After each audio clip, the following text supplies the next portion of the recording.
and welcome to another exciting stop on our Round the World in 80 Teas podcast series. My name is Sharon Hall and I'm Chief Executive of the United Kingdom Tea and Infusions Association. And today we're going to be talking about second flush Assam teas from India with my co-host Will Battle and our guests Kurush Bharucha and Ravi Shushanti. Will has been in the tea industry for over 25 years. He's a UK-based wholesaler and he is the author of the World Tea Encyclopedia. Ravi Shushanti has recently retired, although he looks too young for that, having worked as a planter on Assam's best tea gardens and as chairman of the world's largest tea broker, J. Thomas & Co. Kurush Bharucha is a professional tea taster who's been with Unilever Tea for over 36 years, and he's currently working as the company's Tea Expertise Director. His experience spans all aspects of tea's bush to brand consumer journey, and he is a passionate spokesperson for tea. Kurush, Ravi, and Will, thank you for joining me today, and welcome to this podcast. I'm going to hand over to my co-host, Will, to start us off. Thank you, Sharon. Thanks, Sharon. Well, I suppose we're starting off with Assam, and really does produce unique teas. And perhaps, Ravi, you can start us off with a little bit of a flavour of the location and the environment and the climate that one would expect in Assam. Sharon, Will, Kurush, thank you so much. A pleasure meeting all of you on this podcast. I'm Ravi Shushanti, a tea aficionado, and till recently chairman of J. Thomas & Company, from where I've retired, 3 weeks ago. So coming into Assam, Assam is on the northeastern fringe of India. It's about 27 degrees north on the latitude and just below the Tropic of Cancer. Amongst the differences that Assam has is tea is grown in the Bhramaputra Valley, the only region of Assam where you have the valley.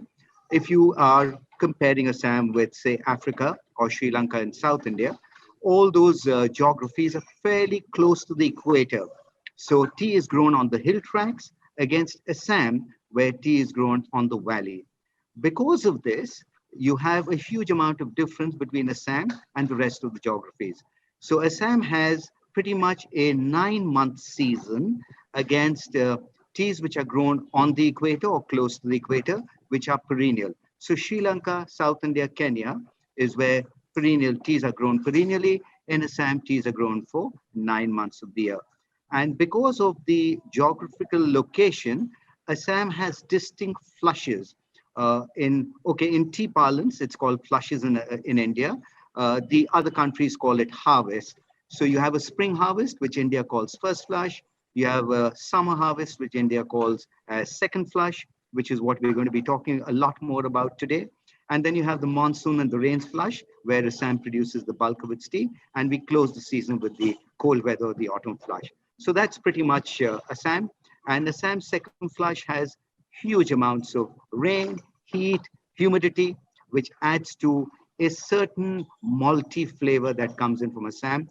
That kind of thickness and body, which Assam is associated for and known worldwide, is something that you would not get in any other part of the world.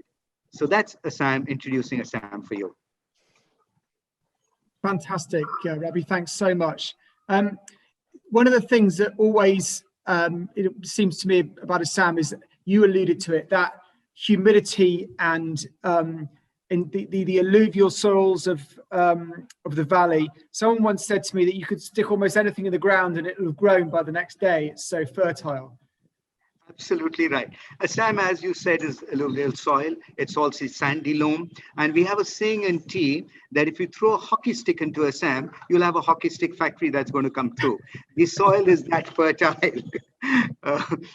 So Assam is unique in more ways than one. Of course, with global warming, things have changed enormously. Assam used to be really, it was what we would call as the English summer weather that you would have in the Assam Valley for more often than not. So when I joined the industry way back in 1978, right up to May, you would wear a sweater in Assam more often than not. And today, we don't wear a sweater in Assam right up to December. So how things have changed with global warming? If I may, will just amplify a little bit about what Ravi has said about Assam in terms of the unique terroir that this tea origin has. So yes, it's very wet, it's sunny, and it's steamy. But I think it's worth remembering the importance of the Bhramaputra river, which plays a key part in the geography of this place. The Bhramaputra river is a river which starts in the highlands of the Himalayas in Tibet. It flows through the Assam Valley before discharging itself into the Bay of Bengal in Bangladesh. And the river really defines the way the tea estates have come about. You know, we refer to North Bank estates and South Bank estates, and all of that is in reference to the river. So just as in other tea growing countries like Kenya, where you refer to east of the Rift Valley or west of the Rift Valley, in Assam, you refer to North Bank and South Bank. It's also worth remembering that Assam is just a prodigious producer of tea. It makes 10% of the world's tea. And it is the largest single contiguous tea growing area in the world. So it really is a sea of tea. You know, when you get into an Assam plantation, it's almost like an endless horizon and vista of tea bushes, beautifully shaded, you know, with trees. And it's just what makes tea so magical in this part of the world. Assam's really in that area where we can sort of see the origin of the bush. Is there something you can say about that? Yes, thanks, Will. I think that's a really good question to ask, and it's worth our listeners understanding that, you know, there is this arc-shaped region in that part of the world, which is really at the intersection of southwestern China's Yunnan province, northeastern India's Assam province, and northern Burma's Kachin province. And that is the area where tea was indigenous. That is where tea was not a bush, but it grew as, you know, big wild trees, and where tea is indigenous and which is almost regarded as the birthplace of tea. So Assam certainly has a connection also to where tea is you know, widely regarded to have been born. The wild tea plant in Assam was called the Miang, M-I-A-N-J, okay? And that was grown all over. So when in 1823, if my memory serves me right, when the Bruce brothers got into actually planting tea in Assam, that's Robert Bruce and Charles Bruce, at that point of time, they were trying to bring in seeds from China, because China was, if China was not the first to indigenously produce tea, it was the first to actually cultivate tea in a commercial manner, which goes back to almost 50 BC. So the origins of Indian Assam tea was trying to bring in the China seed. It didn't work in the Indian context, and that's when the Bruce brothers, who happened to be in Assam at that point of time, went across and met someone called Bom Bisa Gam. He was the local Singpo chief in that part of the world, and he actually introduced the Bruce brothers to the Assam tea plant. And that's where the Assam tea story actually starts. So the first plantation Assam is actually called Cha Bua, means tea garden. Okay, and that happened way back in 1835. So the story of Assam tea actually starts from there. That's a great picture. One of the things that struck me when I first went to Assam is, although India exists on one time zone, I remember landing and on the gardens I had to change my watch. Can you explain that? It's very much like your daylight saving hours that you have up in most of the colder countries. Assam has what we call as garden time. This started when tea was planted into Assam in the early 1835s, 1840. At that point of time, there was it was just forest, large tracts of forest land, which the then planters were uprooting and planting tea on. And you didn't, you had no electricity. Population was thin, to say the least. So they wanted to make the most of the daylight hours. And because of that, and since Assam is way up in the northeast, the sun rises a lot faster. So Arunachal is like Japan. You have Arunachal where the sun rises the earliest in this part of the world. Arunachal borders Assam. So during summertime, 4:30 in the morning, it's bright and sunny. and by 6:30 in the evening, it's pitch dark. So to make the most of the daylight hours is what you had garden time for. But Will, garden times, I hate to tell you this, but garden time is no more the norm. It's over now. Uh, over the last 2 decades, we don't have a garden time. And if you check with some of the younger generation and you tell them garden time, he'll look at you in shock and say, "What's that?" So we're pretty much on Indian Standard Time now.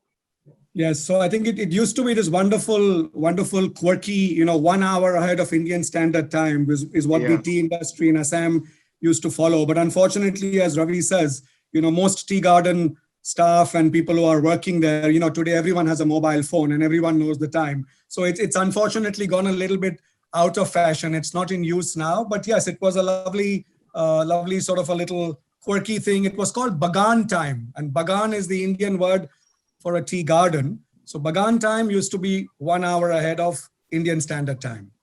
So if we dive into the teas that they're making in Assam, one of the things, and Ravi, you alluded to it earlier, one of the words that comes up in our industry is flush, and distinct periods of growth on the gardens. And when we're talking about Assam and its best teas, really we're looking at the second flush. Could you just explain a little bit about the seasonality and the difference you might get between the spring teas and then the second flush that we're going to be talking in more detail about? Sure. The Assam tea bush, or the tea bush worldwide, it's like the human body. Okay, it goes to rest, it goes to sleep, which is the winter dormancy period. So our winter dormancy period starts around December and it lasts up to the early part of March. So when the bush comes out of its dormancy is when it's called first flush. First flush starts in Assam around the first week of March, and it's a very short period of harvest, which is barely about 3 weeks of time. So it starts in the first week of March, and by the end of March, first week of April, the first flush is over.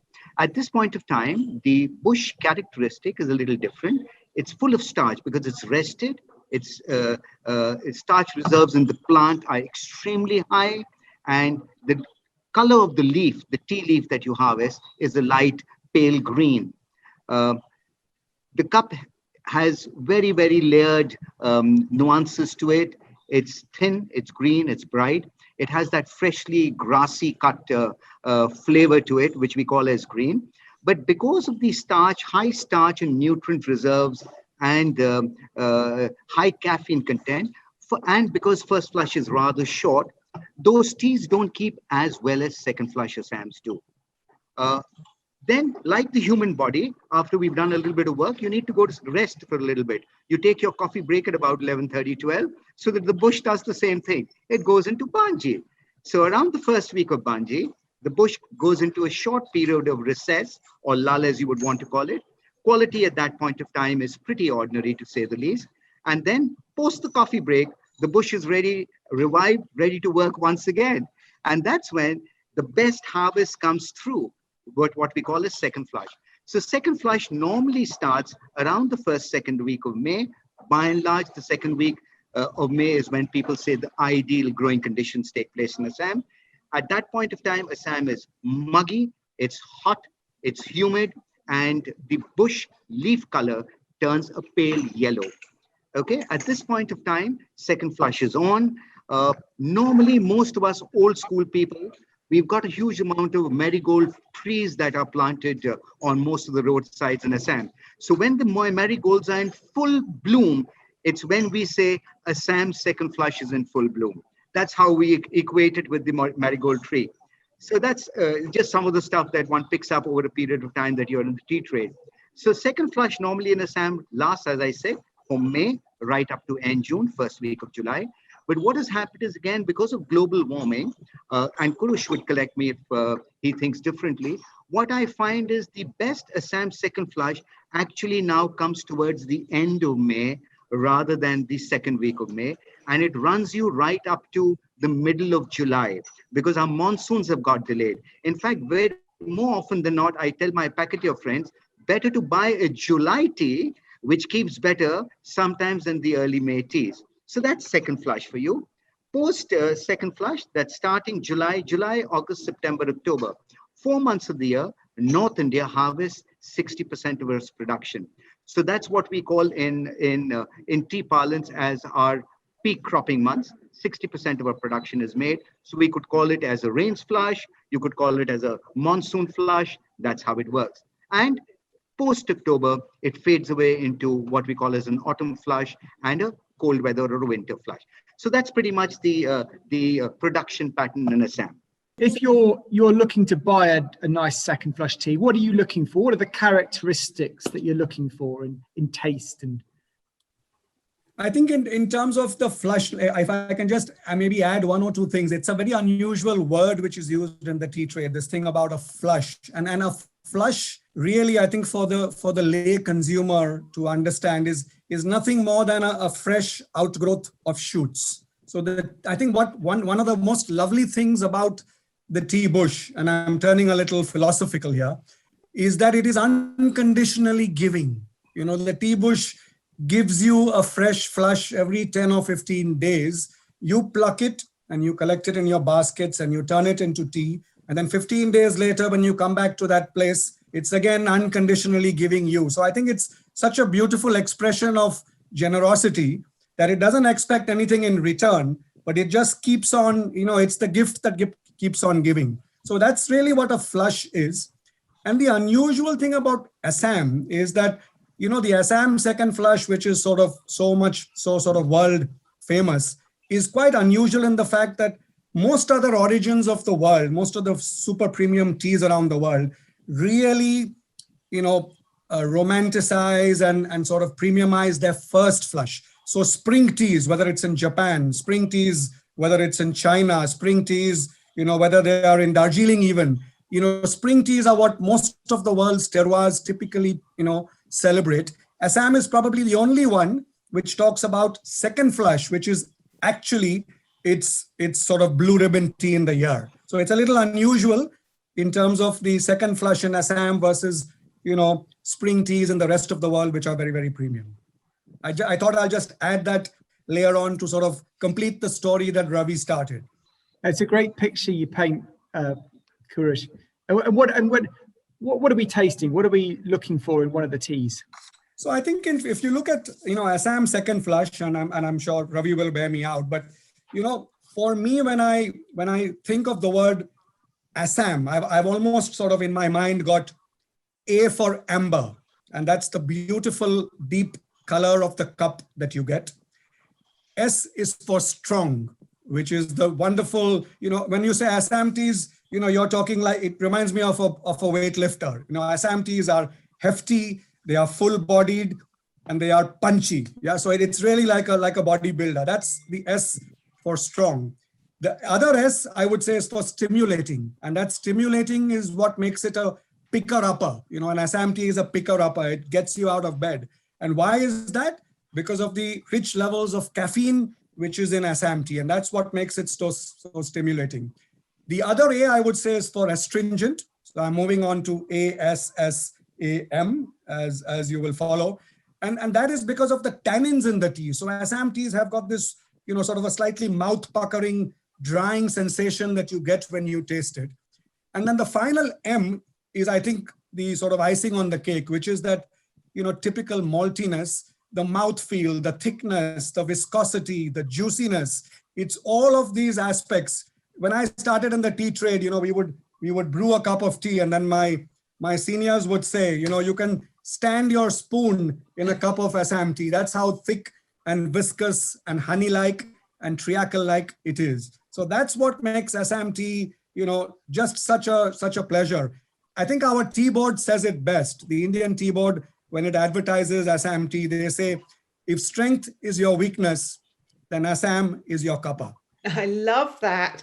And just personally, that strength and that astringency, for me personally, makes Assam the perfect tea to go with an English breakfast. When you've got that sort of heavy kind of food with eggs and bacon, a pot of Assam with that is just fantastic. And would you say that's a good match? That's an English breakfast is a marriage made in heaven, really. So traditionally, if you look at the what I call the legacy teas in South Asia, teas from Sri Lanka and teas from Assam. The English, of course, took these teas back to the UK, and the English breakfast was what they came up with, which was just a wonderful combination of the teas they had access to. So they had access to Sri Lankan teas, which are orthodox and flavory and delicate and light, and then they had access to Assam teas, which were CTC and stronger and fuller. So one gave you strength, one gave you flavor. Put the two together, and that's your English breakfast. So you just mentioned two terms there, orthodox and CTC. For our audience, can we explain? So yeah, I think orthodox and CTC are just two styles of manufacture of black tea. Yeah, so just as when you make green tea, people might hear of steamed green teas or pan-fried green teas. Similarly, when you talk about black teas, they are typically differentiated by one process, which is the degree of maceration that the leaf undergoes. So it's very, very simple. You pluck a leaf, you let it sort of almost lie dormant for a while. It loses its moisture. It turns flaccid and limp.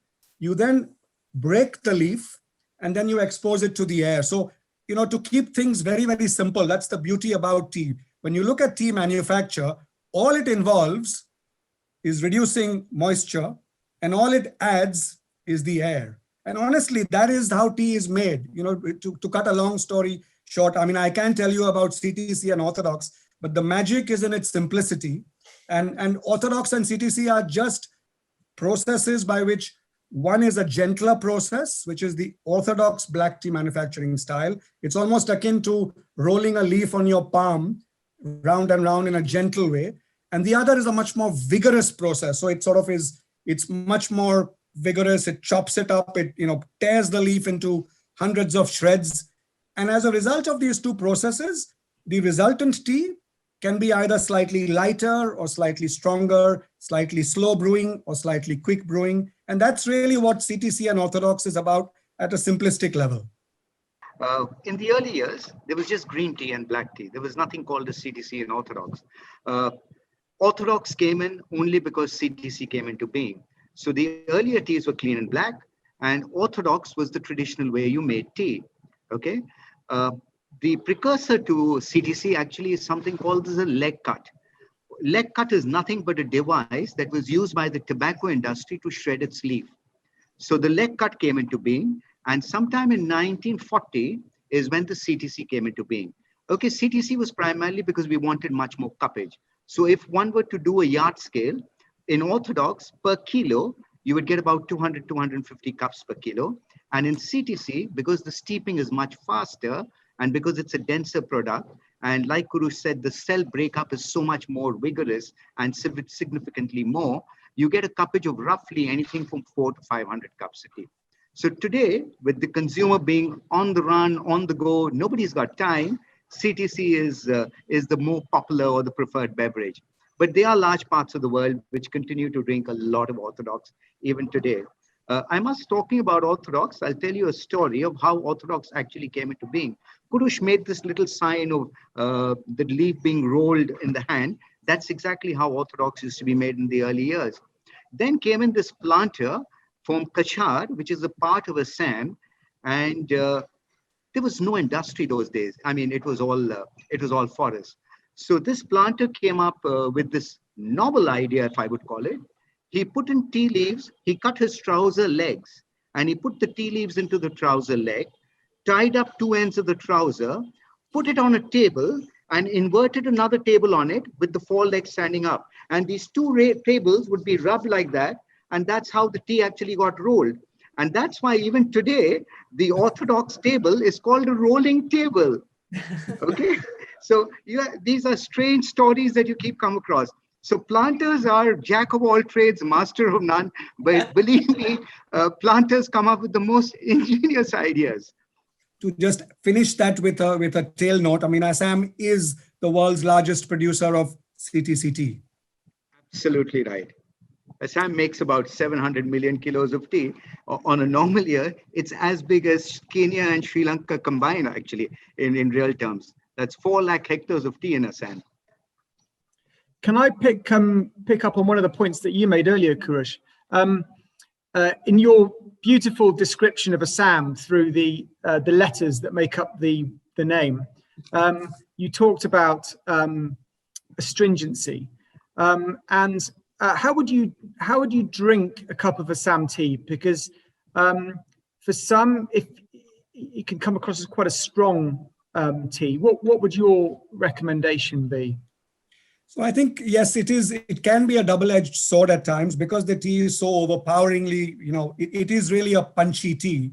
And, as some people say, it knocks your socks off. Or in the UK, they have this term, they call it builder's brew. So a builder's brew is what a construction worker will sort of want, because he's doing heavy work and he wants a strong cup of tea. So, Assam, by its very definition, stands for strength and that astringency.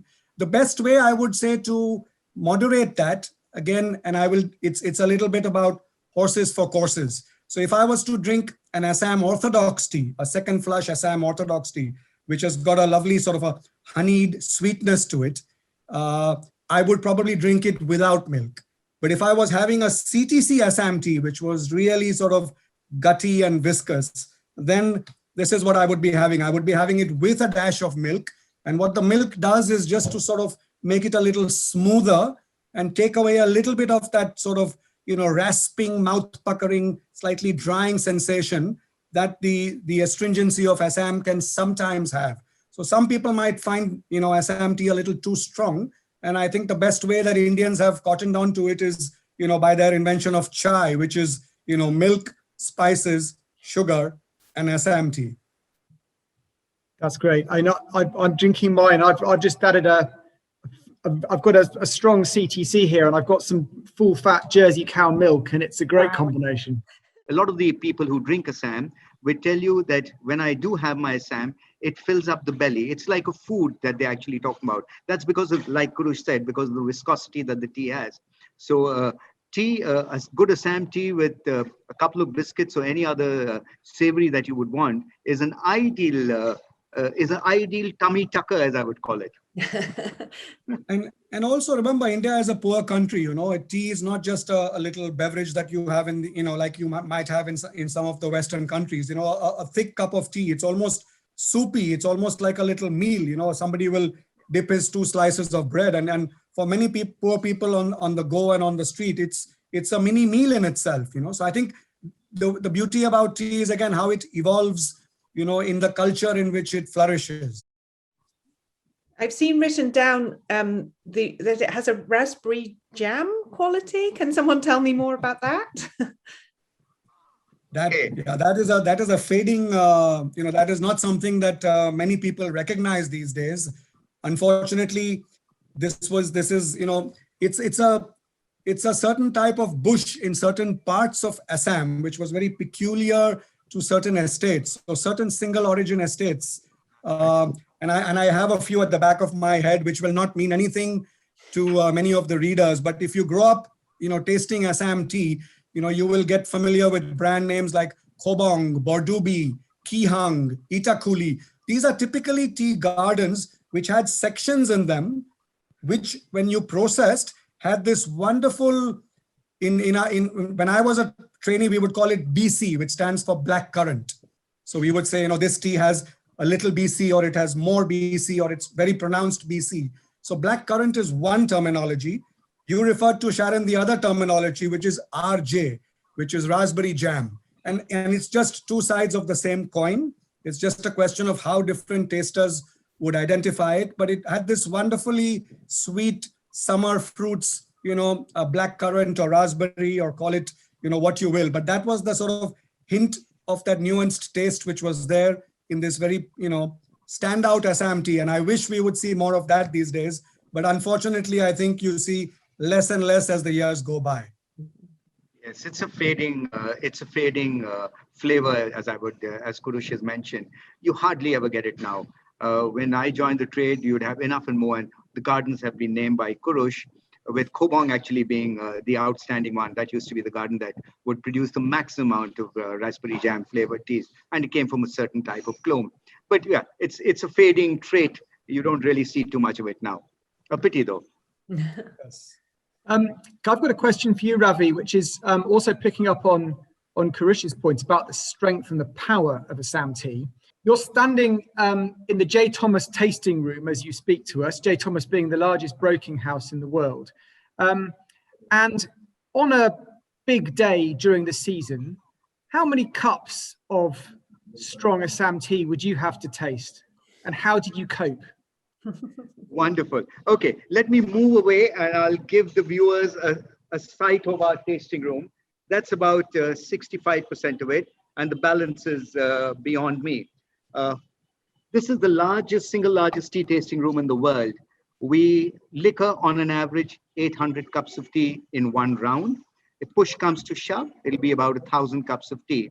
And we do on a big day, anything between 4 to 5 rounds a day. So that could be between 4,000 to 5,000 cups of tea, done by different tasters. But on an average, during peak season, a normal taster or a senior taster, I would call it, would do anything between 500 to 800 cups of Assam tea, and on a really big day, getting close to 1,000 cups of tea a day of tasting. So that's a lot of tasting that goes on. We've got another equally large tasting room, which we built in our Guwahati facilities, which also handles about the same volume of tea. And how do you cope when you've got a very strong set of teas? Does your palate manage to work its way through to number 799 as well as number 1? During peak season, we keep tasting. The palate is changing all the time. It keeps recognizing the taste of each tea very, very distinctly. So a senior taster would be able to tell you, hey, this particular tea belongs to garden X. This particular tea resembles very similar garden B. And when you ask the tea boy, am I right? And more often than not, he'll say, you've got the garden right. But during second time, when, like Kurush said, when you have the really thick, juicy Assams, as I would call them, and teas with very high viscosity, after about 50 or 100 cups, you do take a little bit of you rinse your mouth with lukewarm water, and then you start afresh. And I think when, again, I'm going back to, when I learned my tasting 35 years back, we were always, there was always a bowl of hot water. There was always a little biscuit, perhaps, or there was always a little slice of apple at the end of a batch, which you could sort of rinse your mouth and almost get it back to, base in a way, before you sort of keep plunging into sort of tasting. Because in those days, we did taste 1,000 cups of tea a day. That's what it involved. You were out as a trainee, irrespective of what bench was tasting what cup. As a trainee, you just had to go out, taste, and taste. And as my mentor at that time said, practice makes perfect. So perfect your practice. And that's why, you just got better by doing it. There was no rocket science in it.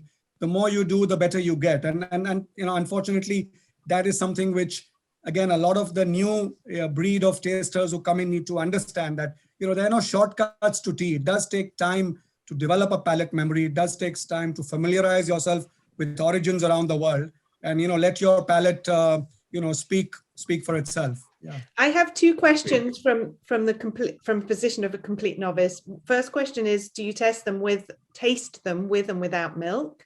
And secondly, would you guys, looking back on your careers, would you recommend this role to someone new who wants to come into the industry? Darjeelings and Orthodox are tasted without milk. Assams are always tasted with milk.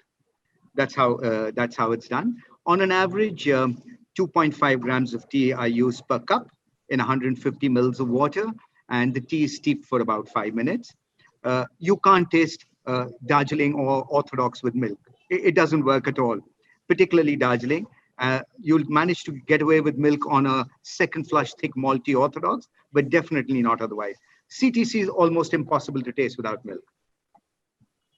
And would you recommend it, the career? Yes, of course, I would definitely recommend it as a career. I've done 42 years in the trade. And when I was talking about my retirement to my colleagues, I said, if I were to turn the clock back, and now that I've got a little more wisdom with all the gray hair, chances I've joined the tea trade again, and Thomas is at that. Yeah, I think I can only sort of heartily agree with Ravi. I mean, it's, you can't get into tea tasting by, there is no university for it. You just stumble into it by accident. You can't plan to be a tea taster. And I think that's what many of us, just stumble into it and just learned on the job. And unfortunately, that is still, I think, it's a leap of faith which one has to take and then stick with it and see how best you can, hopefully stay the course and pick up everything that's there. Just a little nuance on the with and without milk. I think Ravi is spot on in terms of Darjeeling teas. It's a no-brainer. These are self-drinkers. They have to be had, without milk to bring out, all the sort of levels of flavor that they have.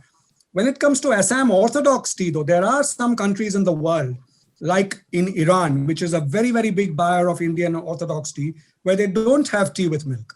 There are some parts, I think even in Germany, there's a particular district, and I'm digressing a bit, but I hope it's found useful, for our listeners. There's a little region called East Friesland, which is in the northern part of Germany, which buys the most wonderful second flush teas season after season. Again, they don't always have it with milk, but they do add a dash of cream to it. And they have a wonderful ritual of the richest Assam Orthodox teas with a profusion of golden tip, almost similar to what I'm showing here. And what they do is they have a very typical rock sugar, which is first put in a cup. Then they have this beautiful Assam Orthodox tea, which has got this sort of honeyed sweetness to it. And then they add a bit of cream along the side of the cup. And what that does, it's a three-dimensional taste. Initially, you get a milky taste from the cream. Then you get into the heart of the second flush tea around the middle of the cup. And finally, towards the bottom, you get a bit of that sweetness, which comes from that lump sugar. So, that's the beauty about tea. Every little country has developed its own sort of optimal ceremony of sorts.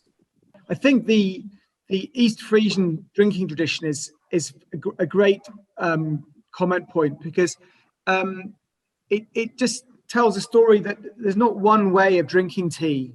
There's no one is to say that my way is the right way. And the Ostfrieslanders, I think if they were a nation of their own right, would be in the top 5 tea drinking nations in the world. And I love that about the fact that this small pocket of tea drinking culture can exist between the Dutch border and Emden, I think. And yet it's got this really unique culture that's really built on Assam tea that you really don't find anywhere else in Germany. That's what they say about that little province. They say, where the water is soft and the tea is bold. That's how they describe the tea culture over there. And you're right, it's probably in the top 2 or 3, if it were a country, it would be in the top 2 or 3 in terms of per capita consumption of tea, because, tea is almost second nature there. It's almost the highest in the world in that part. Yes. If you've experienced a strong North Sea storm on the Ostfriesen Islands as well, it can be a pretty rough place, and actually a lovely warming cup of Assam with the clunchit sugar and the cream is just right. It's just right. It just feels right in that environment. And that's another thing about tea, isn't it? You can you've got this versatility that means Absolutely. That it can work in so many different drinking habits. It's all one, Camellia sinensis, which is the botanical name for tea. Everything flows from that. The hundreds and thousands of teas around the world, when you think about them, and then when you actually dial back to realize that it's all coming from, the 2 leaves and a bud, and then it's the terroir and how you process it, and suddenly that one bush proliferates into hundreds and hundreds of varieties. I think for me, that is just, astounding. We take it for granted, but when you step back and think about that sort of flair and diversity all coming from one plant, it is almost magical. So I mentioned earlier that I like to drink Assam tea with my English breakfast, with my bacon and eggs. Kurush, perhaps you could tell us your view of what you think Assam tea goes well with. So I think the English breakfast says it all. The English breakfast is really, there's a lot of fried foods there. There's eggs, there's bacon, there's ham. And, if you were to have a very sort of a mild, delicate green tea with that, it would not even be noticed. You need something equally powerful to punch through that kind of a hearty breakfast. And the full-bodied Assams with its tannins and its accompanying sort of strong finish is what punches through such foods and still gives you a delightful taste. And in terms of food, I mean, in my experience around the world, what I've seen is this principle of, what grows together goes together. And I'll give you a couple of examples with reference to Assam also. So I've seen it in Japan, where the sort of best matchas and senchas, go wonderfully with sushi. Or an example from China, where, the lapsangs and the smoky oolongs go wonderfully with smoked duck or smoked salmon. And if you come back to India, and I'm having this now, I'm not sure if you can see this. This is what we call a little samosa. So it's a little rectangle, sort of a triangular morsel, which we have with our tea typically as street food. And again, it's something which is spicy. It's something that's quite strong, and it just goes wonderfully well with Assam tea, because the principle of accompanying tea and food is, light teas with light foods and heavier teas with heavier foods. And Assam being a heavy tea can take, it goes wonderfully well with staked foods, with grilled, with fast food cuisine. And that's what is best complementing second flush Assam in terms of a food accompaniment. Yeah, I think it really great suggestions, because actually a lot of people don't want to drink alcohol with their evening meals anymore. And I think there's a fantastic role for different types of tea to play in that area. So great suggestions there, Kurush. Thank you. Ravi, did you want to add?